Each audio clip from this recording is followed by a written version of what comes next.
Hello and welcome to PwC EMEA's Customer Transformation Podcast Series, Adapt and Reinvent the Future.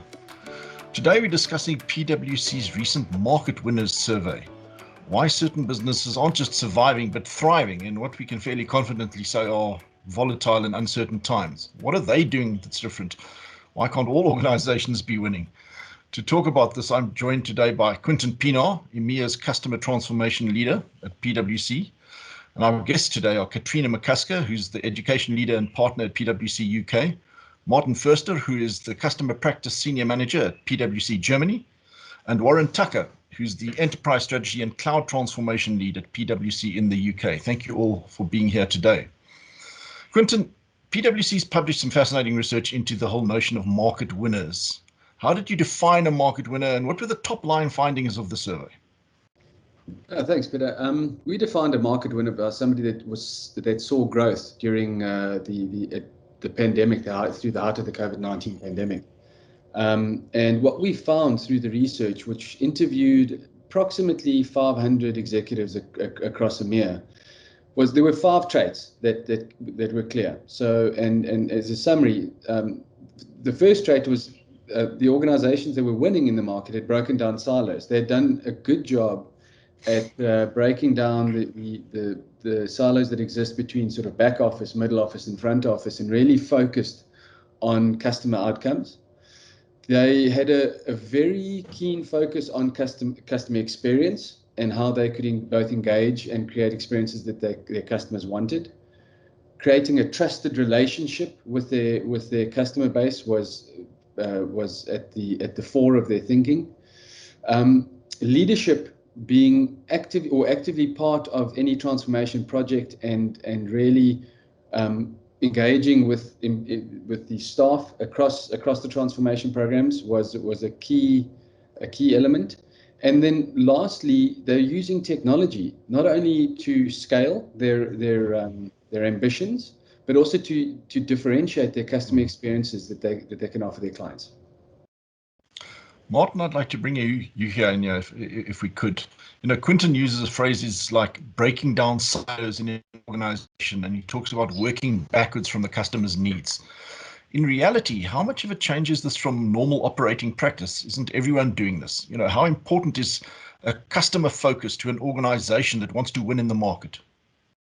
Oh, absolutely. And it's becoming more and more important. You would think that it's commonplace, but it's not yet. Every client understands the importance of knowing customer needs, but very few address them from the outside, from the customer point of view, most from the inside, from their own point of view. Right. So marketing, sales, and service today collaborate much closer than 10 years ago, but still not fully. They all use a CRM, but a marketing cloud, a sales cloud, and a service cloud can mean 3 very different things. So it's critical to bring them into one room, to have them look at their businesses from the client's point of view, and then to have them intertwine processes and technology. It's always those 2 things together. It's not only one or only the other. Fantastic. Katrina, one of the major findings of the PwC research was that winning businesses are fairly well advanced in implementing their transformation initiatives. Is this something that resonates with your industry, being education? How far along the journey is the education sector, and how many players, in your view, are winning, would you say? What they've had to fundamentally do in the last 2 years is a complete 360 pivot to really understand their market, how it's being disrupted, how are they going to go out and engage and really have that customer centricity approach, both on the experience lens, but we've had to do the most rapid catch up in regard to technology. We were dealing with very old technical debt that was absolutely crippling the universities. So the whole technology surge of moving to cloud, the use of SaaS technologies, the insight that comes from Marketing Cloud and others has been really fundamental to the university. In regard to the number of players, in the UK, we've got 164 universities. I would say at the moment in time, we're only seeing about 1/3 of them that are truly on a transformation journey and how they're really starting to deal with student experience. And the other 2/3, do they have plans in place? Are they looking to It's very much like some of the things that Martin was just saying. It's some of them are doing it in pockets and they're still doing it in silos. So universities have a great opportunity to be very inward focused organizations. So they're very good at telling themselves in academic reasons as to why they are great and how they do things. That ability to operate as a business is a challenge for them. So we are seeing them starting to do a lot of things in pockets, but those that have taken a full end-to-end view of their vision strategy and how they're going to execute on that are the ones that are making the real market impact. Fantastic. Warren, over to you. PwC's research findings talk about using technology to drive this transformation. And they even go so far as to identify 5G and the Internet of Things and artificial intelligence as the big three, if you like. But isn't it a case that most businesses today have the technology?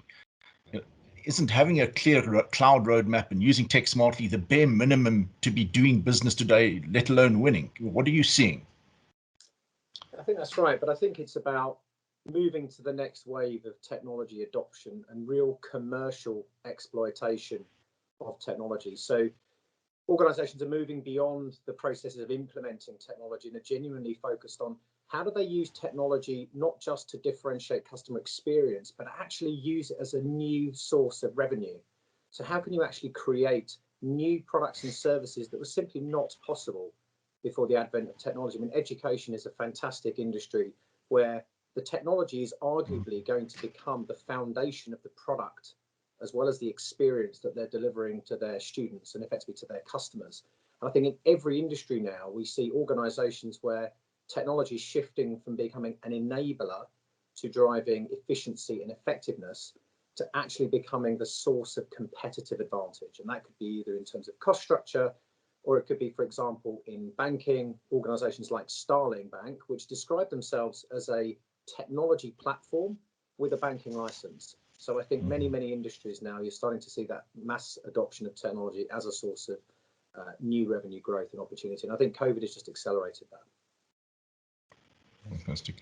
Martin, in your market, are you seeing a clear pattern of market winners as opposed to companies that are just struggling to make headway in the current conditions? And what are the companies that are rebounding the fastest doing? Where are they focusing their efforts? Yes, we're certainly seeing differentiation of different groups, and needless to say, the winners are the ones who are embracing both the thought of client centricity coupled with the digitization and the technological front, as we've heard before. So we see clients that have revamped their web shops and made them extremely customer friendly. We've got lots of B2B clients here in Germany, many from industrial machinery, and B2B always lagged B2C 10 to 15 years.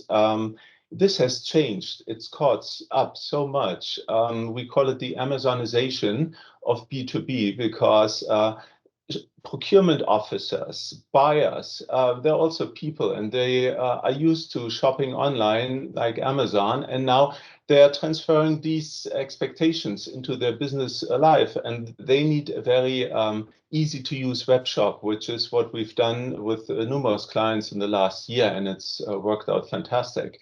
And taking up the AI example that you gave, we also use artificial intelligence to actually propel the marketing and sales, intertwining them, and supporting sales in finding the most likely, most probable target customers who would sign a contract, who are similar and comparable to existing best clients that they have. So sales is really empowered by an artificial intelligence that gives them prioritized lead lists and points them directly towards the most promising targets.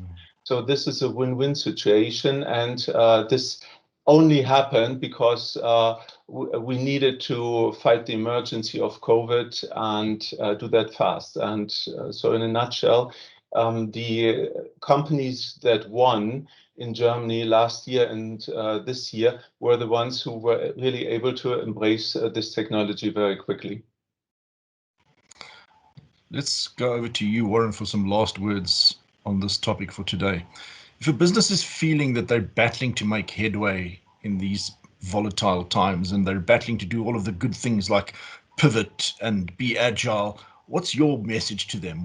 When clients come to you, what are you saying to them right now?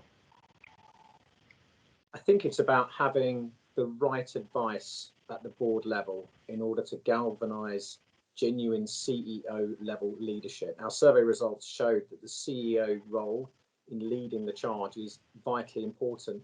Other research that we've seen as well shows that a very few number of organizations, circa 7%, have the right technology advice at the board level to be able to give them the insights of how technology can be truly commercially exploited in the areas of new revenue and growth. So I think getting that right expertise and that right insight from how technology can transform not just experience, but also new products and revenues, so in order to set the right direction and then have that direction led from the top is vitally important. So that would be my advice to organizations. Seek the right use of technology, look for the ways in which it can innovate in terms of product, service, business model, and experience, and then bolster that direction with the right visible leadership to really take the organization in the right direction. I think companies that do that well, I think will succeed. And on that note, I think we'll wrap it up today. Martin, Katrina, Quinton, and Warren, thank you very much for your time, and goodbye to all of you.